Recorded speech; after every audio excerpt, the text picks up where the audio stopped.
Longtime Team Khabib member Shara Bullet has opened up about a situation that's been quietly building behind the scenes, and it now directly involves Khamzat Chimaev. Shara, who was once temporarily removed from the gym by Khabib's father after refusing to cut his hair, says things have escalated far beyond casual talk.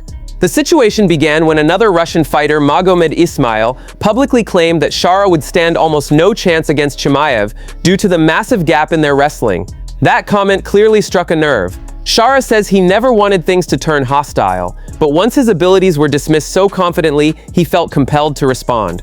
According to Shara, this tension has now gone past words. A private cage sparring session has reportedly been set. No audience, no cameras, just the two of them facing off directly. He described it as a real test, meant to answer genuine questions once and for all. Shara pushed back on the idea that a single takedown decides a fight. He explained that his style is built around staying calm, conserving energy, working back to his feet, and forcing opponents to waste theirs. He believes this is where true fight IQ shows itself, pointing out that many fighters burn out early while he focuses on timing, efficiency, and patience. He also highlighted how much he's grown since his early training camps. Back then, he was still developing. Now, with UFC experience behind him, he believes those same exchanges would look completely different today. I told him straight up, I know the moments where I can put you on a hospital bed with a single strike, and that is real. This is fighting. That is how it works. One clean shot at the right moment can decide a lot. And I want to show him that because in sparring, I work very kindly. I am not trying to injure anyone. I hit light. And people think that because I hit them lightly, they can just walk me down like a tank. But when I start hitting hard, everything changes in their eyes. The survival mode switches on instantly. The pupils widen right away, and they stop thinking about winning and start thinking about the pain they are feeling. I just do not let that show in sparring because I do not want to injure anyone. Even if there is bad blood, I still hold back. But if I really start throwing with power, you can completely change the course of a fight immediately from the very first exchange. Thomson is the latest major voice in the MMA world, calling on the UFC to strip lightweight champion Ilia Topuria if he can't return soon. With El Matador sidelined due to an ongoing divorce and serious family matters, the lightweight division has been stuck in limbo for months. The UFC finally acted late last year, booking Paddy Pimblett against Justin Gaethje for the interim title at UFC 324 later this month. On the latest episode of the Weighing In podcast, Thomson broke down how much longer the UFC can realistically wait. According to Thomson, if Ilia can't commit to returning by early to mid-2026, or at the very latest by the end of summer, the promotion needs to keep the division moving. That would mean Arman Tsarukyan facing the winner of Paddy versus Justin for the undisputed belt. Thomson also discussed the pressure champions face during extended absences, especially now that the UFC is tied to a massive $7.7 billion Paramount deal. Active title fights are more important than ever, and long gaps don't work in today's landscape. He argued that voluntarily vacating the belt could actually benefit Ilia long-term. The UFC still values him, he has an entire country backing him, and when he returns healthy, he'd likely walk straight back into a title shot, without the stress of holding up the division. The conversation has been gaining traction, with some analysts even suggesting Alex Pereira should be stripped as well, while pursuing fights in another division. If he can't make it back by the end of summer is what I'm trying to get at. If he can't make it back by the end of summer, let's go ahead and have the winner of Paddy and Justin Gaethje fight for the title. And then you got Arman, who's been there patiently waiting for his title shot. And I'm not sure, I doubt he'll fight again.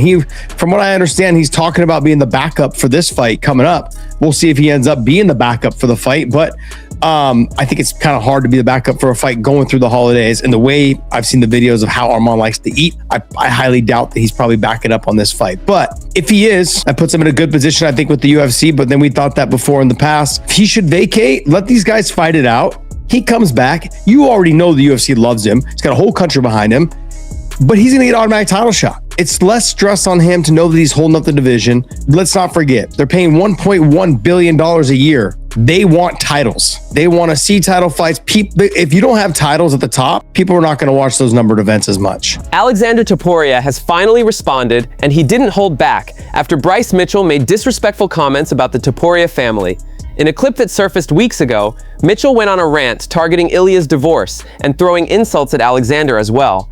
While much of the MMA community brushed off Bryce's comments due to his long history of speaking recklessly, the Topuria camp took it seriously. Things became even more interesting when Mitchell officially moved down to bantamweight, the same division Alexander competes in, sparking talk of a potential matchup. Alexander was recently asked about the situation in an interview with Georgian outlet She Loves the Gloves, and his response was blunt. He warned Bryce to be extremely careful if they ever meet in person, making it clear that disrespect won't stay verbal. He emphasized that online trash talk is one thing, but real life is different. If Bryce ever brings that same energy face to face, Alexander says there would be no avoiding a physical confrontation, regardless of how the UFC might feel about it. Alexander added that he's choosing to stay professional and composed for now, even though it could easily be framed against him if things escalated. He hopes Bryce understands that some things are better left on the internet, because once that line is crossed in person, there's no going back. With both fighters now in the same division, this is all the makings of one of the most personal and heated rivalries at bantamweight. I mean, what can you really expect from someone like Bryce Mitchell? He is an idiot. Stuff like this does not get under my skin at all. I am not taking it personally. I watched that video and I was smiling the whole time, genuinely smiling, because right now this is just online noise. But there is a clear line. Online is one thing, real life is another.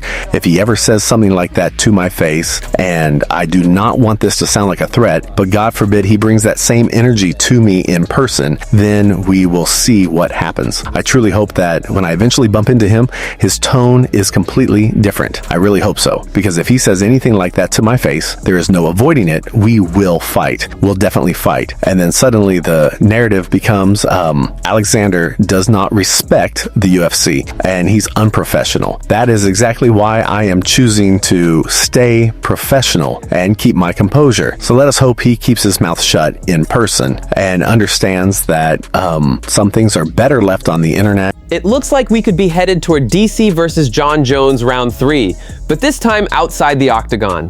In a recent YouTube video, Daniel Cormier revealed that while filming a reality show in Thailand, he and Jon Jones got into a heated argument that quickly turned into something bigger. The two legends actually agreed to discuss a potential boxing match and even floated the idea of a wrestling showdown. According to Cormier, the wrestling match is far more realistic and even more interesting. He claims multiple organizations are already interested and says an official announcement could be coming soon.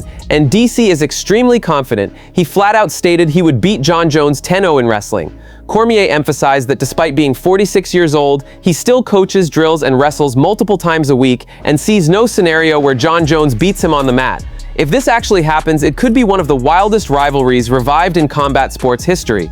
There were multiple occasions in the midst of the time spent together where Jones and I argued about fighting each other in a boxing match, to which I agreed to do, if it's just boxing. We also, and the one that caught fire the most was the wrestling, because I said that I would wrestle him in Real American Freestyle Wrestling and I would beat him. That stems from John earlier saying I would wrestle Daniel in a exhibition or a grappling match for charity.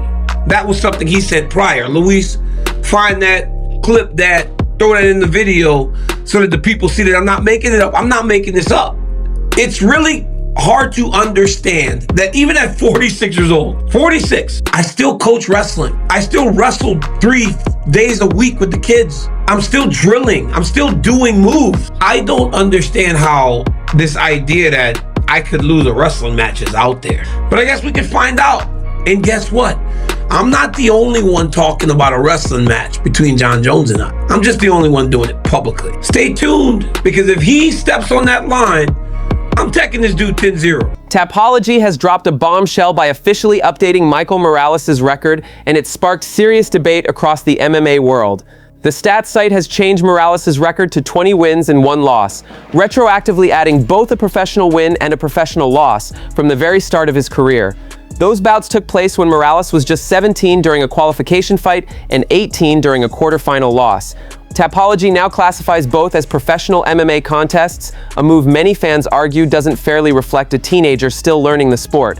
Morales did not take the update lightly. He went to Instagram to call the change an injustice, making it clear he strongly disagrees with how those early fights are being counted. The reaction has divided fans and analysts alike. Some support Morales, saying teenage bouts shouldn't carry the same weight, while others argue Tapology is simply being consistent with its record-keeping standards. This goes beyond numbers. A fighter's record affects matchmaking, legacy, and even future title opportunities. One added loss from a teenager's early career can change public perception, even if it doesn't reflect who the fighter is today. Now we want to hear from you. Do you side with Morales, or do you think Tapology is right to be thorough? How much should teenage fights matter in a professional MMA record? Let us know in the comments.